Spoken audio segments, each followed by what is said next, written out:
Angela Merkel has struck this deal with her one-time ally, Horst Seehofer, the head of the Bavarian sister party, the CSU. If he had quit, it looked like she would have lost her majority in the Bundestag and her government could have fallen. So she had to give in somewhere, and she's given in on these things called transit centers. So anyone who's a refugee who's approaching the German border will essentially get held in these centers and get processed.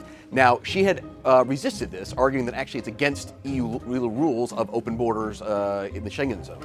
And she has said setting up any barriers to that movement on German borders is anathema and against EU law. Well, she's given in.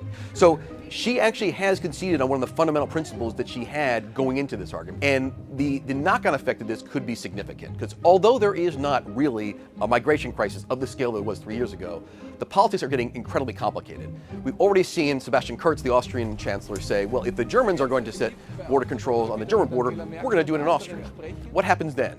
Do the Czechs, do the Hungarians, do the Poles start setting up border checks there as well? The whole idea of free movement inside Europe begins to collapse. And that's what she has warned, that's what Chancellor Merkel has warned would happen if they start doing this. And unfortunately, I think she's become true to her word.